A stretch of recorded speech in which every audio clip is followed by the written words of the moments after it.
أقوى الضيوف، المصداقية، الكواليس، الانفراد والحصرية فقط في الخبر. وما تنسوش اللي بتسمعوه هنا صعب تسمعوه في أي حتة.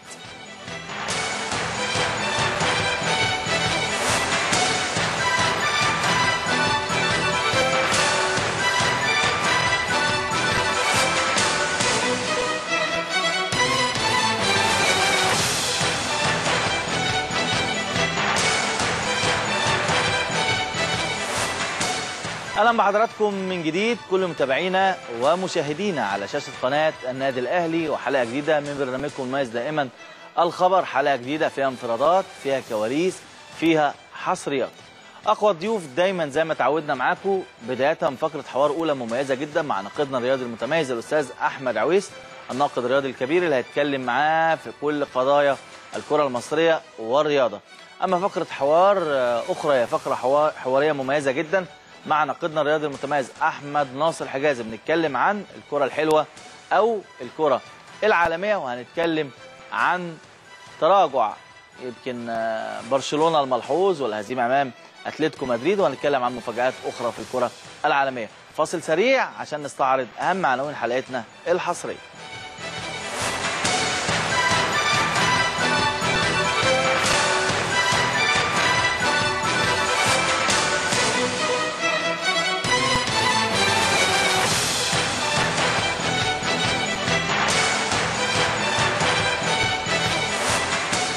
أول أخبارنا الحصرية، مارتينيول يجهز برنامج تهديفي لإيفونا. اتحاد الكرة يجهز الاستقالة حال رفض الإشكال وحمادة المصري يتحفظ. الزمالك يعرض باسم مرسي للبيع بعد أزمة عبد الحليم. واتحاد الكرة يحدد 80,000 دولار لودية المنتخب. وأخيرا عامر حسين يهدد بالاستقالة بسبب تدخلات الجبلاية.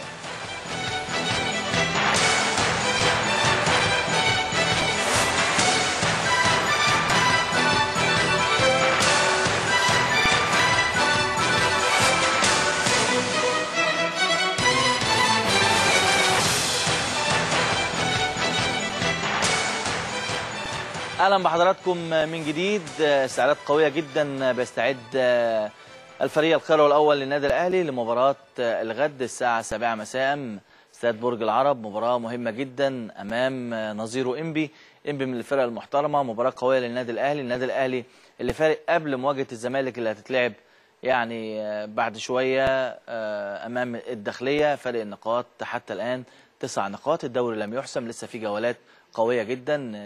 الاهلي متمسك باستعاده درع المسابقه. المنافسه قويه جدا، ما حدش يقدر يقول لسه ان البطوله اتحسمت، لكن المباريات اللي جايه كلها مهمه، والاهلي يلعب المباريات القادمه بلغه الكؤوس. نطلع نشوف تقرير عن اخر استعدادات النادي الاهلي لمباراه الغد امام انبي ونرجع نتواصل. اختتم الفريق الأول لكرة القدم بالنادي الأهلي اليوم تدريباته استعدادا لخوض مباراة إنبي المهمة والمرتقبة والمقرر لها غدا الجمعة في برج العرب، والمؤجلة من الأسبوع 22 من الدوري العام. توجهت بعثة الفريق اليوم إلى الإسكندرية للمبيت بها والدخول في المعسكر المعتاد قبل المباريات.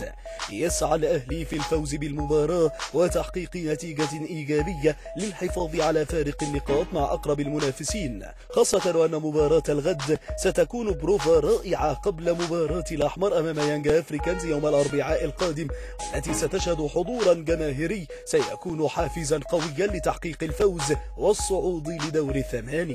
من جانبه أكد أسامة عرابي المدرب العام للفريق الأول لكرة القدم بالنادي على صعوبة مباراة إنبي والتي تقام غدا الجمعة في مسابقة الدوري، لافتا إلى أن المنافسة من الفرق القوية التي تؤدي بحماس وتنظيم داخل الملعب. أضاف أن الفريق أتم استعداده للمباراة عقب العودة من تنزانيا من خلال التدريبات اليومية التي ركز فيها الهولندي مارتينيول المدير الفني على العديد من الجوانب الخططية وكذلك علاج بعض الأخطاء أوضح عرابي أن الجهاز الفني طالب اللاعبين بضرورة تقديم عرض قوي للحفاظ على صدارة المسابقة وتوسيع فارق النقاط مع أقرب المنافسين.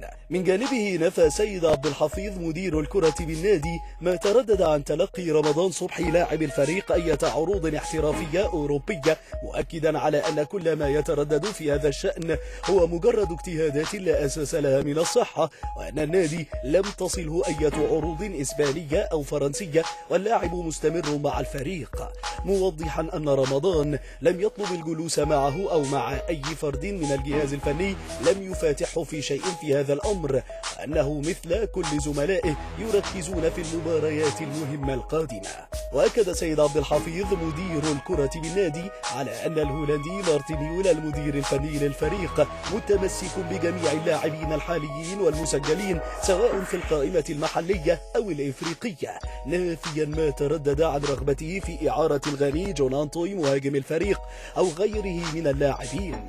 أوضح أن يول لم يتطرق بعد لهذا الملف لانشغاله بالتحضير للمرحلة الصعبة الحالية التي يخوض فيها الفريق عدة مباريات مهمة.